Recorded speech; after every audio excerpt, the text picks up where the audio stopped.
김정 목사님, 제 생각에 이때 3부 때 청년분들께서 또 말씀을 들어야 되지 않습니까? 그래서 괜찮다면 두 분은 좀 쉬시고 김정 목사님 PPT 넘겨주시는 거 어떠실까요? 그래야 3부 때 또 말씀을 들을 수 있을 것 같다는 생각이 좀 들어서 진행 부탁드리겠습니다. 누가복음 9장 23절의 말씀을 한 절 합독하도록 하겠습니다. 같이 읽겠습니다. 시작. 또 무리에게 이르시되 아무든지 나를 따라오려거든 자기를 부인하고 날마다 제 십자가를 지고 나를 따를 것이니라. 아멘. 아무든지 나를 따라오려거든 자기를 부인하고 날마다 제 십자가를 지고 나를 따를 것이니라. 아멘. 얼마 전 한 성도분과의 허심탄회한 이 대화의 시간이 좀 있었습니다.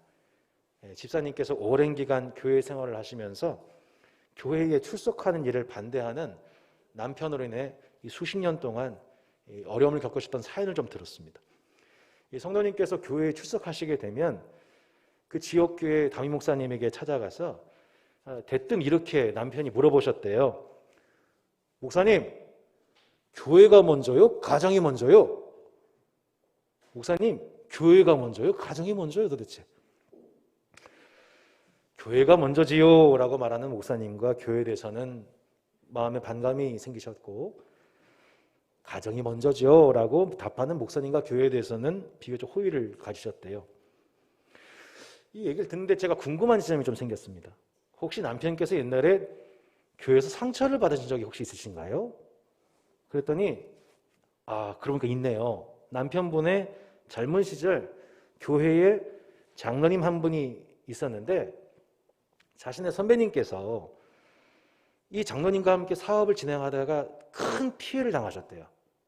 근데 장로님이 이에 대해서 좀 적절한 처신을 못하신 거예요.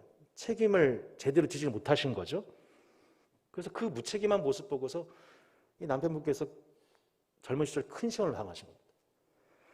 이제 이후에는 교회와 목회자가 더 이상 신뢰의 대상이 아니라 종교 사기 집단으로 보이기 시작한 거죠. 그래서 이제 그 지역교회에 찾아가서는 목사에게 이렇게 물어보게 되셨다는 거예요. 목사님, 교회가 먼저요? 가정이 먼저요? 제가 이 얘기를 듣고 또 이제 며칠이 지났는데 저희 교회 한 집사님께서 한 분을 급하게 밤에 저를 좀 만나게 해주셨어요. 한 성도분인데 이 경기도 다른 지역에 개척교회를 섬기시는 한 신실한 성도님이셨습니다. 이분 초신자신데 참 마음이 순수하세요. 근데 이렇게 마음이 너무 힘들어 하시는 거예요. 무슨 얘기인가 듣고 봤더니 현재 섬기시는 이 개척교회가 있는데 이 개척교회에 거의 매일같이 저녁에 나가서 기도회를 하셔야만 하고 또 이제 큰 전도 집회를 또 주최를 담당하게 되고 본인은 직장인인데 수요일 오전만 되면 내가 수요일 오전 예배를 가지 못하는 것 때문에 마음에 눌림이 있는 거예요. 그러니까 교회 생활을 하면 할수록 이 초신자인 자매가 자꾸 교회 생활이 부담으로만 느껴지기 시작하는 겁니다. 근데 이 자매님이 교회를 출석할 때 남편분이 같이 출석하기 시작하셨거든요. 남편도 초신자신 거죠. 자꾸 교회 생활에 부담을 느끼면서 이것도 해야 되고 저것도 해야 되는 자신의 이 아내를 보면서 이분이 남편이 이상한 거죠. 그렇게 부담 느낄 필요 없잖냐. 우리가 예수님인데 그럼 어떡하냐. 그러면서 자유롭게 해라 했는데 그 남편의 얘기를 듣고서 이 자매님이 당신 믿음이 없어. 교회 나가야지 뭐 하고 있어. 하나님이 기뻐하지 않아. 이런 식으로 정죄를 또 한 거죠. 이 두 양자가 원래는 인꼬부부로 소문난 신혼부부인데 그렇게 자매님은 남편에 대해서 믿음 없다고 하고 남편은 자매에 대해서 자유가 없다고 하고 서로 한판 붙게 된 거예요. 이게 세 달이 돼버린 거예요. 신혼 이후로 한 번도 이런 적이 없는데 한 번도 싸워본 적이 없대요. 근데 교회 문제 때문에 두 사람이 붙어서 3개월 동안 내내 싸우니 마음에 지옥이 찾아온 겁니다. 이 실마리가 풀리지 않는 가운데서 어렵게 초청한 사람이 공교롭게도 저였고 그 자리에서 1시간 정도 얘기한 끝에 이분이 눈물을 흘리시고 기쁨을 회복하신 후 돌아가시게 되었습니다. 여러분, 예수님을 믿게 된 두 사람이 왜 세상 일도 아니라 교회 일로 이렇게 부부관계가 갈라지는 아픔을 겪었을까요? 오죽하면 목사님 교회가 먼저요? 가정이 먼저요? 라고 남편은 지역교회 담임 목사님께 찾아가서 따지게 묻게 된 걸까요? 우리가 스승의 주의를 맞아서 우리의 스승이신 예수님이 성경 말씀을 통해 우리에게 무엇을 가르치시는지 우리가 이 질문을 던지고자 하는 것입니다. 차라리 교회 외부에서 핍박을 받는 일에 대해서 우리가 인내하거나 유혹받는 일에 대해서 분별하거나 이단과 맞서 싸우거나 뭐 이런 외부적인 것의 일이라면 그래도 괜찮은데, 이게 교회 내부의 문제로서 교회 내부에서 일어난 내부 소리 없는 총성의 싸움이라면 이거는 큰 문제입니다. 전쟁 중에서 서로 아군끼리 총을 쏘고 있는 상황이거든요. 가만히 내버려둘 수가 없는 거예요. 이것은 말씀을 해석하는 두 가지 양극단의 문제입니다. 한쪽의 극단이 뭐냐면 율법주의라고 해요. 율법주의.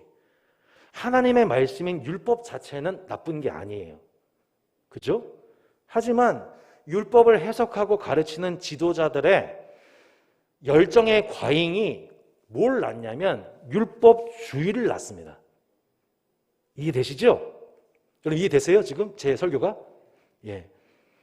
말씀을 받는 회중들에게 율법의 요구 그 이상을 과도하게 강조해서 무거운 짐을 주는 거예요. 무거운 짐을.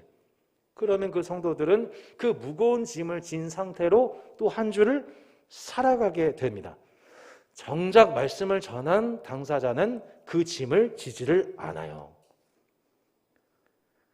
자신의 의를 드러내기 위해서 금식과 구제와 기도를 활용했기 때문에 점점 그 종교 지도자는 위선의 제약, 자신이 선하다고 생각하고 실제로는 예수님 보시기에 겉과 속이 다르다, 회칠한 무덤이다, 독사의 자식들아 책망받는 영적인 상태가 되어버립니다. 이게 당시 복음서에 나오는 바리새인과 서기관들을 향한 예수님의 책망 지점이었던 겁니다. 그래서 예수님이 그 무거운 짐을 지고 있는 당시 회중들에게 하셨던 초대의 말씀이 뭐였냐면 수고하고 무거운 짐진 자들아 다 내게로 오라 내가 너희를 쉬게 하리라. 여기서 수고하고 무거운 짐은 단순한 인생의 무거운 짐을 얘기하는 게 아니고 1차적으로는 그렇게 종교 지도자들에 의해서 율법주의에 의해서 과도하게 지게 된 종교적 무거운 짐, 그걸 뭐라고 하냐면 수고하고 무거운 짐이라고 얘기한 겁니다. 수고하고 무거운 짐진 자들아 다 내게로 오라 너희를 쉬게 하리라고 하는 것은, 그래서 당시 종교 지도자들에 의해서 그 무거운 종교적 짐을 받은 그 저들에게 하나님 나라의 새로운 교훈을 통해 저들을 자유케 하시고 저들에게 가볍고 쉬운 멍에를 주시겠다고 하는 예수님의 복음 선언이었던 것입니다.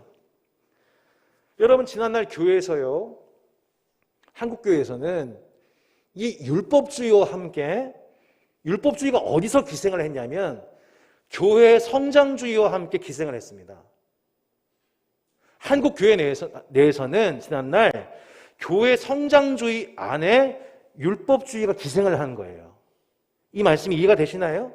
교회 건축, 성장 위에서 성도들은 과도한 헌금과 헌신을 요구받습니다. 교회 성장과 선교라는 좋은 명목이 있었지만 그것은 때로 너무 과도해버립니다. 그러면 이제 이 과정 속에서 많은 경우 교회는 분열의 아픔을 겪게 돼요.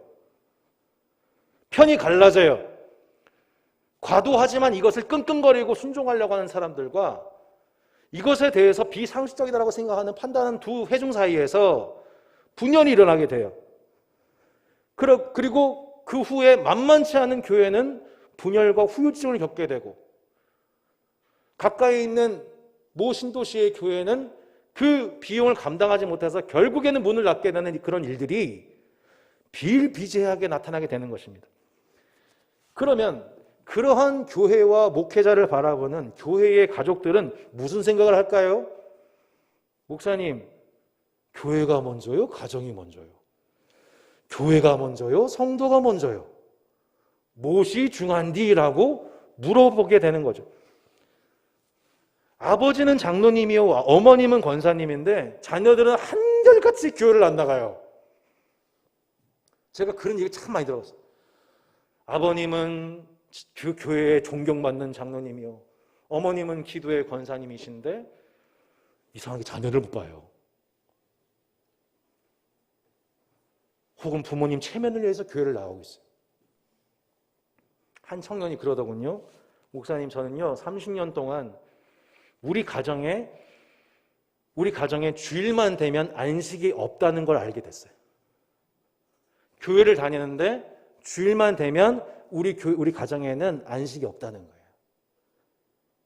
엄마는 아침 일찍부터 늦게까지 교회에서 봉사를 해요.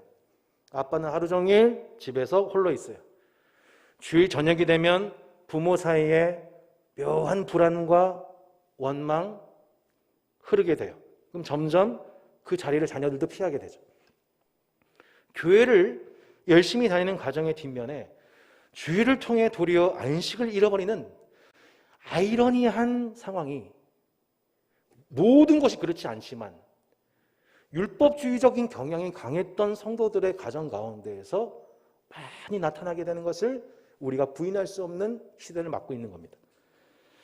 율법주의가 교회 성장주의를 만나게 될 때 이러한 부작용들을 보게 되면서 그 반대가 강해집니다. 항상 한쪽이 극단이 나오면 그 극단에 반대하는 또 다른 극단이 강해져요.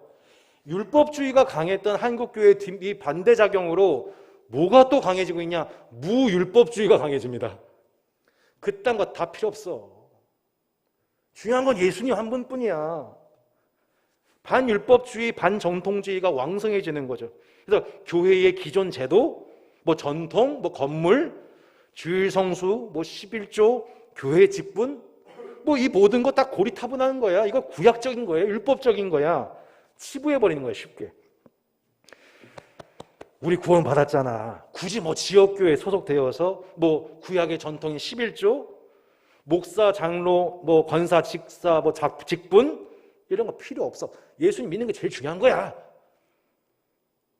이런 식으로 권위를 인정하지 않고 전통을 무조건 사장시키는 무율법주의가, 율법주의를 강조한 그 결과 무율법주의가 또 다른 한편에서 태풍처럼 일어나고 있습니다. 여러분 혹시 동의가 되시나요? 여기까지? 다시 할까요? 코로나 2년은 우리에게 율법주의로부터 자유를 경험하는 계기를 주었습니다. 많은 성도분들이 율법주의에서 해방되었다는 여러 그 간증들을, 고백들을 많이 하세요. 그런데 그 율법주의에서 벗어나는 그 결과가 무율법주의로 가면 안 됩니다. 율법주의의 반대가 무율법주의로 가서는 또 다른 극단주의에 빠지게 되는 거예요. 교회 생활이라는 것이 유튜브 통해서 여러 콘텐츠를 통해 말씀을 듣고 감동을 받고 그것이 새 한 주를 살아갈 모든 은혜의 충족이라고 생각하면 안 돼요. 많은 분들이 그래서 대한민국의 탑 두 분의 담임 목사의 설교를 듣습니다. 누구라고는 얘기 안 할게요. 분당의 우리 교회의 이모수 목사님, 또 수지에 있는 또 선한 교회 유모 목사님, 다 우리 한국교회는 두 분의 담임 목사님밖에 없는 것 같아요. 그 설교 듣고서 감동받고 나 이제 은혜 받았다. 한 주를 살면 되겠다. 이게 모든 은혜의 충족입니까?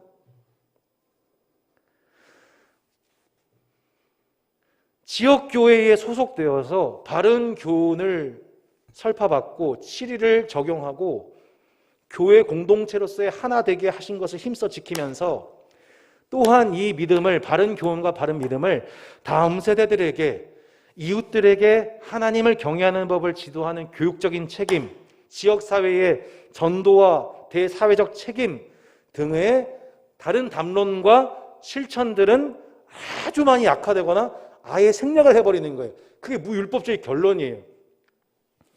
주님의 몸된 교회가 걸어가는 그 길은 율법주의도 아니고 무율법주의도 아니에요. 성장주의도 우리의 목표가 될 수가 없어요. 우리는 오직 말씀에 의해서 우리 안에 남아있는 율법주의를 말씀 앞에 청산해야 합니다.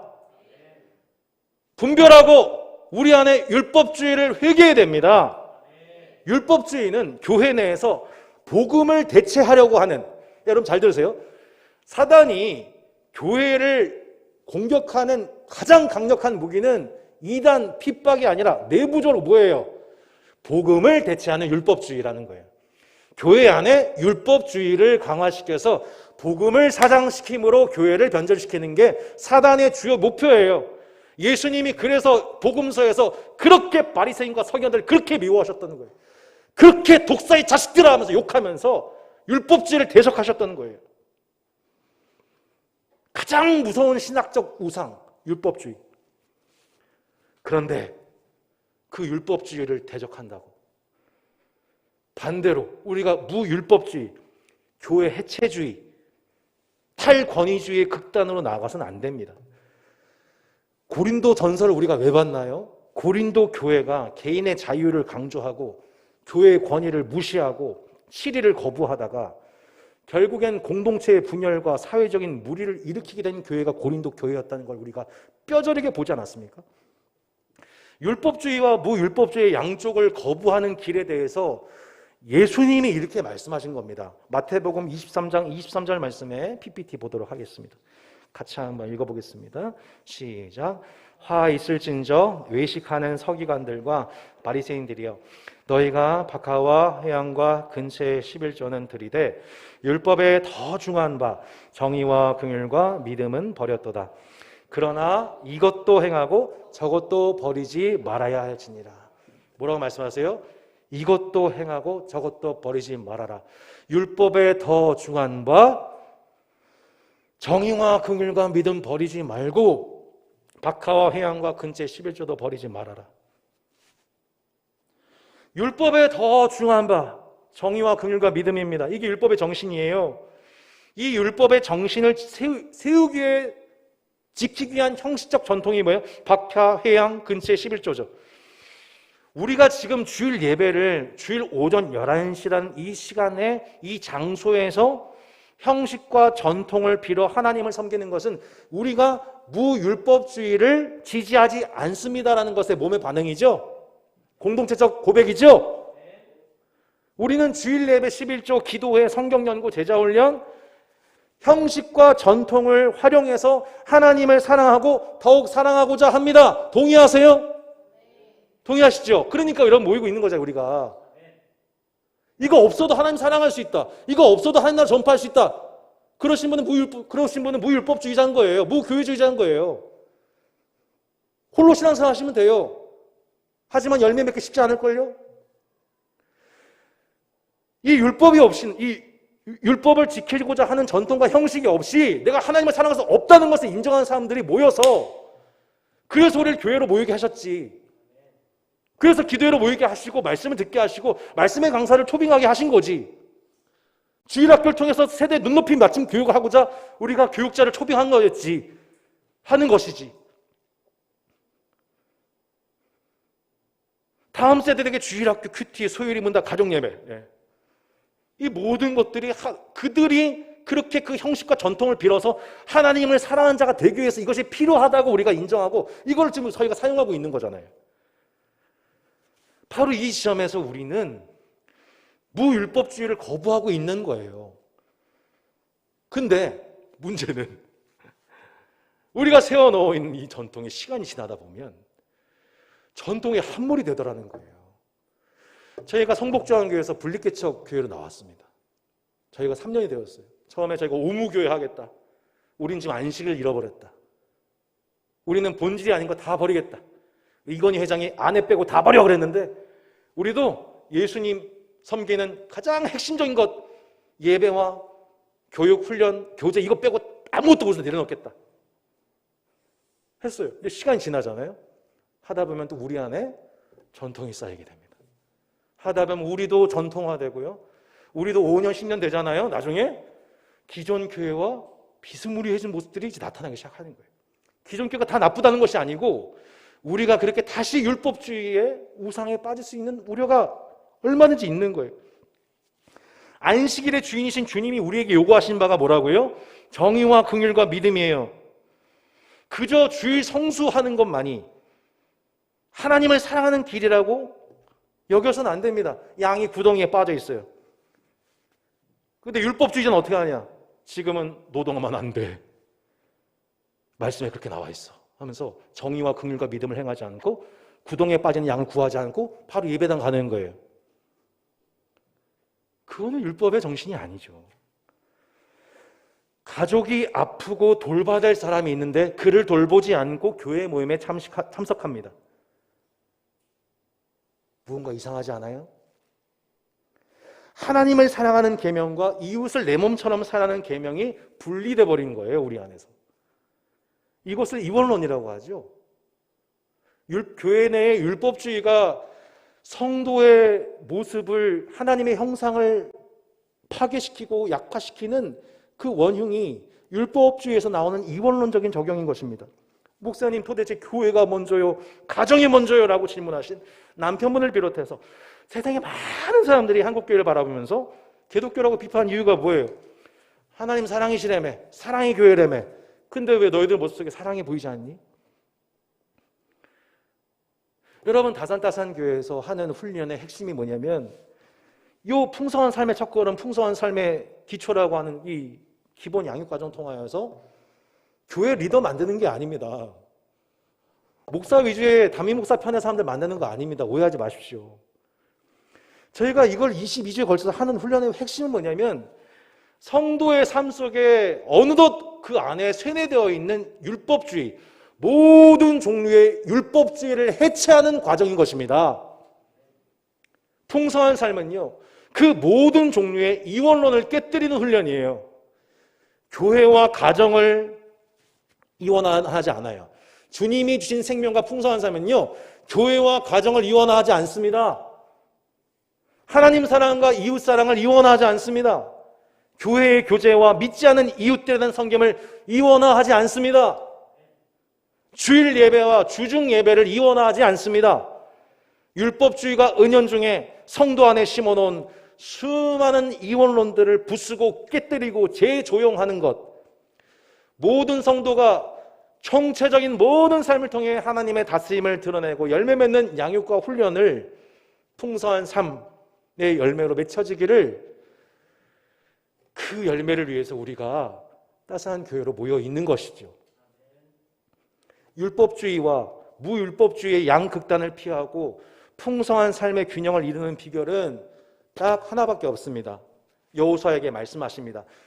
좌로나 우로나 치우치지 말고 오직 여호와 율법을 주야로 묵상하여 그 가운데 기록된 대로 다 지켜 행하라. 그리하면 내가 형통할 것이라. 오직 말씀을 통해 교훈과 책망과 바르게 함과 의로 교육받아서 하나님의 사람으로 온전해지는 것입니다. 예수님은 그렇게 하나님의 말씀으로 온전해지는 자들을 부르셨습니다. 마태복음 5장 1절 말씀입니다. 예수께서 무리를 보시고 산에 올라가 앉으시니 제자들이 나온지라. 참 독특한 표현이죠. 예수님께서 하나님 나라를 가르치고 전파하고 치유하시는데 수많은 자들이 예수님께 나왔습니다. 근데 예수님은 오히려 그들을 물리치시고 산에 올라가세요.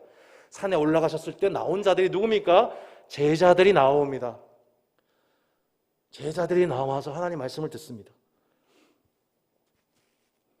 여러분, 제자들은 누구입니까? 스승을 따라 배우는 자들이죠. 사도행전에서는 그리스도인이라는 표현이 등장하기 전에 복음서에서 예수님을 믿고 따르는 자들을 제자라고 말씀합니다. 이 제자라고 하는 것은 단순한 지식적인 것을 의미하지 않고 제자의 진짜 의미는, 한번 따라 보실까요? 그 길을 따라가는 자, 그 길을 따라가는 자를 제자라고 합니다.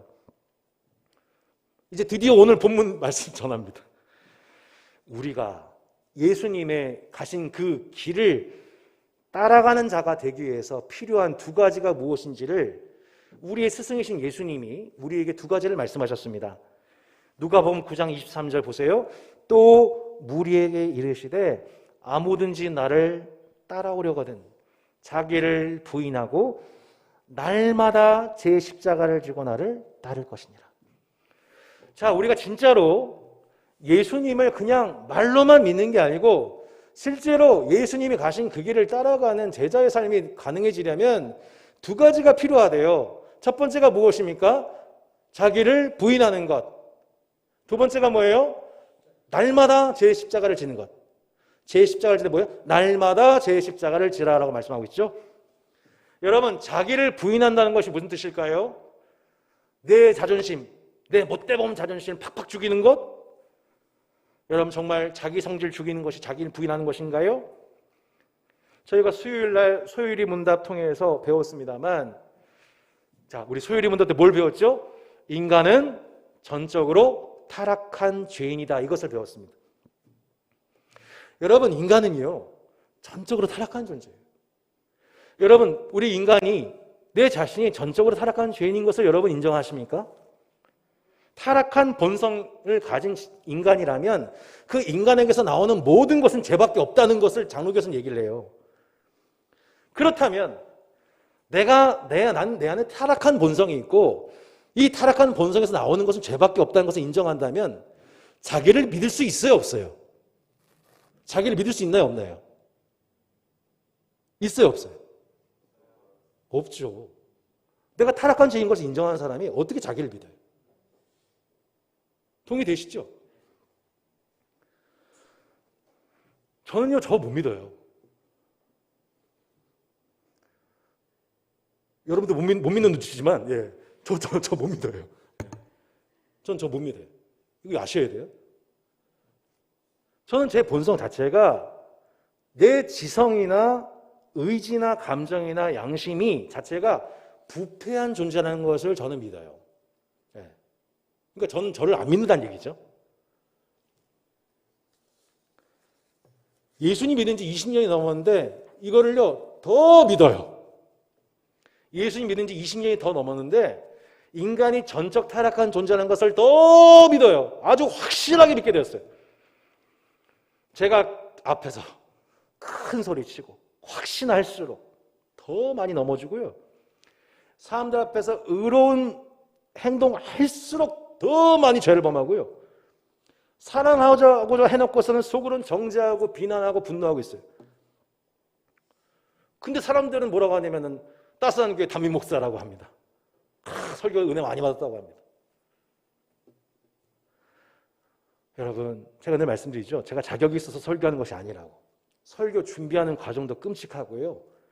설교하면요, 설교하는 후에 후폭풍이 더 심해요. 마귀가 얼마나 괴롭힌지 몰라요. 야, 네가 뭐라고. 너 이거밖에 안 되면서. 제 존재의 한계를 느끼는 거죠. 인정할 수밖에 없는 거예요. 그냥 나도 그냥 도구일 뿐이었다. 나도 말씀 앞에 서야 될 뿐인 거다. 또 회개해야지. 전 예수님이 아니거든요. 그래서 제가 제 자신을 부인한 것 외에는 예수님 앞에서 할 수 있는 게 없는 거예요.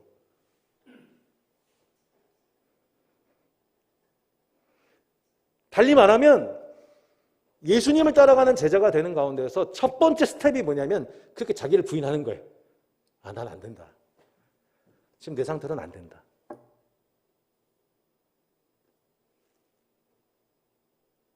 내가 지금 느끼는 감정 믿으면 안 되겠구나. 이 감정이라는 것이 참 복잡 미묘해서 묘한 거고 마귀가 영향을 주는 영향이구나. 내 감정을 느낀다고 해서 그걸 다 믿으면 안 되는 거죠. 야, 내가 지금 한쪽 얘기만 듣고 있으면 안 되겠구나. 한쪽 얘기만 듣면 다 이게 맞아 보이죠. 야, 여전히 내가 공부와 경험이 필요하구나. 내가 이렇게 미성숙하구나. 내가 이렇게 판단했는데 이 판단이 또 틀렸네. 그럼 내가 여태까지 확신했던 그 모든 판단들이 치우쳤던 판단이었네.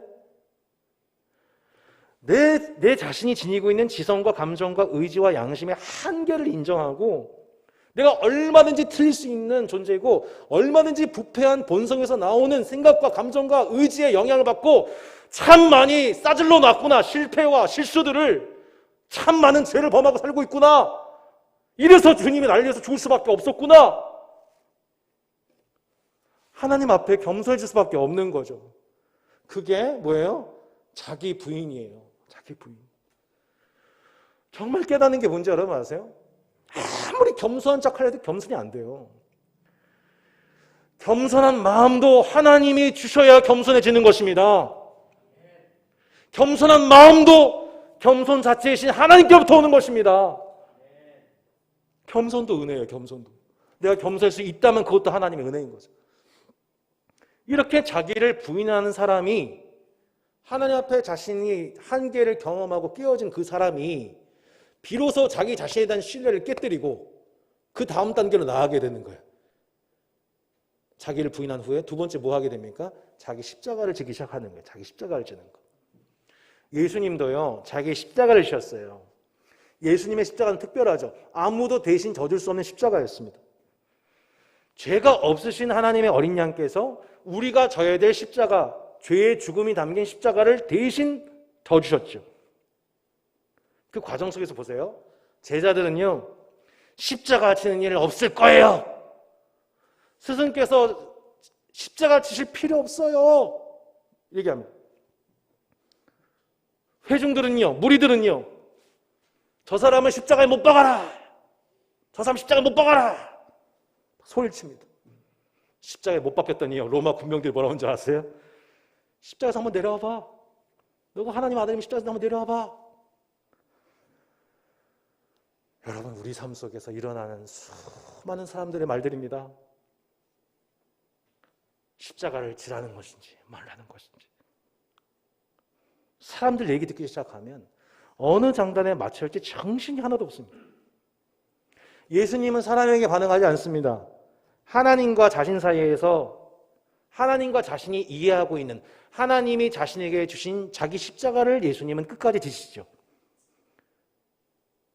여러분, 마찬가지로 하나님과 여러분 사이에서 주님이 맡겨준 그 자기 십자가를 우리 인생에 각자에게 주셨어요. 우리 예수님은 그 십자가에서 죽으심으로, 죽음으로 끝나지 않고 부활하심으로 우리에게 영원한 생명의 길을 열어주셨습니다. 마찬가지예요. 이게 마찬가지더라고요. 여러분, 예수님 믿는 거 머리로 믿지 마세요. 관념적으로 믿지 마세요. 예수님 그렇게 가르치지 않으셨어요. 다시 배우세요. 다시 배우시라고. 신자의 삶 가운데에 각자에게 주신 자기 십자가가 있어요. 십자가는 멀리 해외에 있지 않아요. 많은 청들이 해외 선교 좋아합니다. 거기 가면 예수님 만나요. 하지만 국내 돌아와서는 어때요? 자기 십자가 여전히 남아있는 거 싫어하죠. 왜냐하면 자기 십자가는 자기 가정이 있기 때문이에요. 자기 일상이 있기 때문이에요. 내 가족이 십자가고, 내 형제가 십자가고, 내 원수가 십자가예요. 아버지가 십자가예요. 남편이 십자가예요. 하나님이신 예수님조차도 그 자기 십자가가 너무 버거우셨던 거예요. 예수님도 외로웠던 거 여러분 아세요? 여러분, 예수님도 얼마나 외로운지 몰라요. 예수님도 너무 고독하셨어요. 아, 신앙이란 게 이렇게 고독한 거구나. 왜 내가 예수님 믿는데 이렇게 고독하지? 아, 이게 예수님이 그러셨더라고요, 보니까. 예수님이 아버지 앞에서 기도하신 거예요, 3번. 아버지, 할만하시거든요. 이 잔을 좀 거두어 주세요. 이렇게 기도하세요, 예수님이. 너무 힘드셔서. 근데 그 다음 기도가 중요하죠. 그러나 나의 원대로 마시고 아버지의 원대로 해주세요. 여러분, 많은 무리들이 어떻게 기도하는지 여러분 아십니까? 아버지여, 이 잔을 내게서 거두어 주세요. 예수님 이름으로 기도합니다. 끝이에요. 이게 많은 무리들의 기도예요. 많은 교회 다니는 성도들이 이렇게 기도해요. 한 번 하고 끝! 그리고 그 십자가 거두어질 때까지, 그 잔 거두어질 때까지 응답이 안 온다고 원망해요. 십자가가 거두어지는 것, 잔이 거두어진 것이 여러분 기도 응답이었습니까? 아니죠. 나의 원대로 마시고 아버지의 원대로 하옵소서. 예수님은 2번 기도하시고 3번 기도하십니다. 우리는 기도합니다. 이 잔 좀 거두어 주세요. 이 십자가 치워 주세요. 빨리 좀 변화시켜 주세요. 이게 우리의 첫 번째 기도예요. 이놈의 십자가 때문에 내가 죽게 되었어요. 내가 너무 외롭고 고독합니다. 이것만 없으면 내 인생이 행복할 텐데, 팔짝팔 텐데. 그러나 십자가는 사라지지가 않죠. 잔이 없어지지가 않죠. 여전히 그 자리에 있죠. 두 번째 억지로 기도합니다. 첫 번째 기도 때는 조금 다르죠. 뭔가 첫 번째 기도할 때 느끼지 않았던 성령의 손바닥 구름 반응 같은 것들이 이상한 마음이 들어와요. 처음 생각과 감정과는 다른 기도가 나오기 시작하죠. 아니 진짜 싫은데 아버지 마음대로 하세요. 여러분 세 번째 기도해 보십시오. 두 번째보다 조금 더 진일보한 자신을 발견할 겁니다. 이렇게 고백하게 되는 거예요. 하나님, 이 잔을 내게서 거두어달라고 했는데 주님, 이 잔이 제게 주신 십자가네요. 제가 이 잔 마실게요. 마실 수 있도록 도와주세요. 제가 이 십자가 질 수 있도록 제게 힘을 주세요, 주님. 예수님이 십자가 하셨듯이 저도 자기 십자가를 지고 예수님 따라가게 해주세요. 주님, 저 십자가 때문에 예수님이 망한 것이 아니었습니다. 저 십자가 때문에 예수님 망하신 게 아니라 저 십자가 때문에 예수님이 다시 부활하셨고 저 십자가에서 죽으신 예수님 때문에 모든 사람이 살아났습니다. 저도 제게 주신 그 십자가를 기쁨으로 지겠습니다. 그 저 십자가 뒤에 부활의 영광이 있음을 나도 믿게 해주세요. 나의 믿음 없음을 도와주세요. 그 세 번째, 네 번째 기도로 나아가지 아니하면 우리는 대부분 다 무리 속에 속한 그때로 자기가 좋을 때는 예수님 연호하지만 끝내는 예수님 못 받고 예수님 부인하고 멀어지고 우리는 예수님의 제자로서 당장 합격하지 못하게 되는 것입니다. 사도 바울도 그랬죠. 하나님, 제발 내 몸에 가시 좀 가져가 주세요. 주님, 저 사도로서 열심히 사역하려면 몸 건강해야 돼요. 고린도후서 12장 8절에 보면 이것이 내게 떠나가기 위해서 몇 번 간구에 떠나왔어요? 3번 간구했어요. 사도 바울도. 내 몸에 가시 좀 벗겨주세요 라고 3번 간구합니다. 3번 간구할 때마다 하나님이 사도 바울에게 하셨던 말씀이 이 말씀입니다. 같이 한번 읽어보겠습니다. 시작. 내 은혜가 내게 족하도다. 이는 내 능력이 약한 데서 온전하여짐이라 하신지라. 그러므로 도리어 크게 기뻐함으로 나의 여러 약한 것들에 대하여 자랑하리니 이는 그리스도의 능력이 내게 머물게 하려 함이라. 그러므로 내가 그리스도를 위하여 약한 것들과 능력과 궁핍과 박해와 곤고를 기뻐하노니 이는 내가 약한 그때의 강함이라. 아멘. 우리가 경험하는 여러 약함들, 사도 바울의 그 약함들이 뭐예요? 그 몸의 종합병원과 같은 몸의 질병들이었잖아요. 이것 좀 거두어 주세요. 하나님, 저 약해요. 저 이것 때문에 내 인생이 펴지를 못해요. 내 인생 이것 때문에 복을 받지 못하고 있는 내 여러 가지 연약함들, 이걸 거두어 달라고 기도하다가 주님을 만났을 때 3번 간구 끝에 알게 된 게 뭐예요? 바울아, 내 은혜가 내게 족하다. 내 능력은 말이야 약한 데서 온전해지는 거야 라고 주님이 반복해서 말씀하실 때 그제서야 사도 바울이 도리어 크게 기뻐했습니다. 나의 여러 약한 것들을 도리어 크게 기뻐하게 되었습니다. 한 번 기도에서는 그 기쁨이 나오지가 않습니다. 그 해석이 나오지가 않습니다. 여러분, 주님 앞에 예수님이 3번 기도하시고 사도 바울이 3번 기도했던 것처럼 여러분의 십자가를 지고 반복적으로 기도할 때 여러분 마침내 여러 약한 것들이 여러분이 신 그 십자가가 죽음으로 끝나는 것이 아니라 주님의 능력과 부활의 영광에 임하게 되는 통로임을 발견하게 되는 영적 영안이 열리기를 축복합니다. 대부분은 이 은혜를 누리지 못해요. 대부분은. 누가 누리냐? 그거 누리도록 부른 사람들이 누구냐? 제자입니다. 제자. 여러분이 제자로 부름 받으셨습니다. 한 번 기도하고 아니면 말고 식의 기도가 아니라 3번, 4번 기도하면서 마침내 자기를 부인하고 자기 십자가를 지는 사람들. 자기 십자가는 제 각각이에요. 십자가는 제 각각이에요. 어떤 사람은 율법주의를 극복해야 됩니다. 그게 자기 십자가입니다. 어떤 사람은 무율법주의를 극복해야 됩니다. 그게 자기 십자가인 거예요. 십자가의 반전.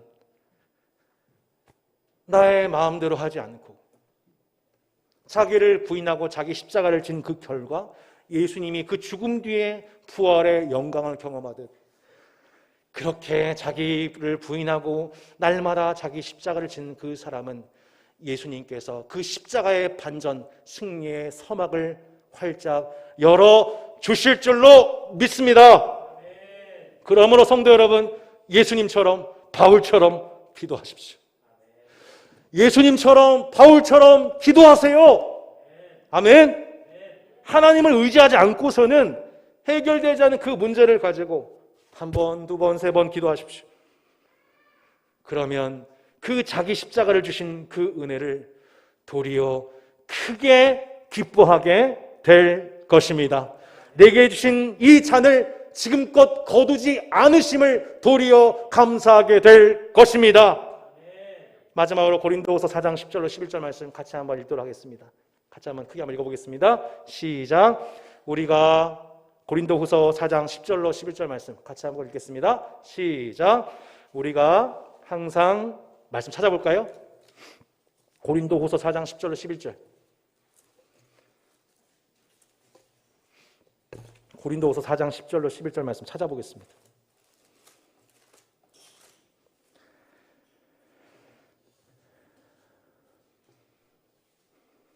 자, 7절부터 11절 보세요. 편김에 주의 뜻으로 믿습니다. 7절로 11절 같이 한번 읽어보겠습니다. 시작. 우리가 이 보배를 질그릇에 가졌으니 이는 심히 큰 능력은 하나님께 있고 우리에게 있지 아니함을 알게 하려 함이라. 우리가 사방으로 우겨쌈을 당하여도 쌓이지 아니하며 답답한 일을 당하여도 낙심하지 아니하며 박해를 받아도 버림받지 아니하며 거꾸로 들임을 당하여도 망하지 아니하고 우리가 항상 예수의 죽임을 몸에 짊어짐은 예수의 생명이 또한 우리 몸에 나타나게 하려 함이라.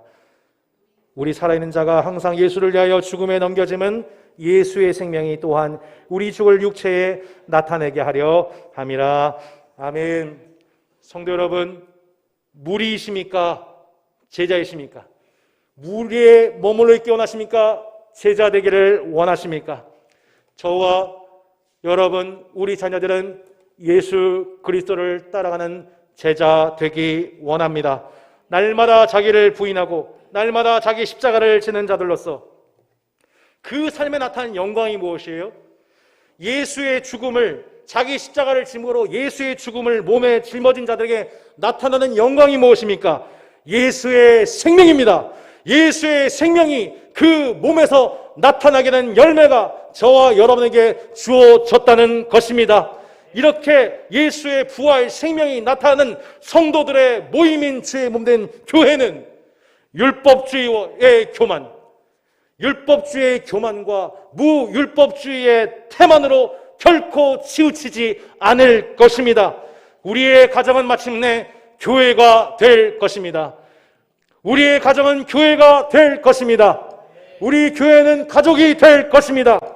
예수의 제자들을 눈앞에서 보는 각 가정의 가장과 주변 이웃들이 예수의 생명을 느끼고 그 생명의 근원 되신 예수 그리스도를 주라 시인하며 하나님 아버지 앞에 영광을 돌리게 될 것입니다. 기도하겠습니다. 말씀을 생각하면서 각자에게 주신 말씀을 적용하도록 하겠습니다.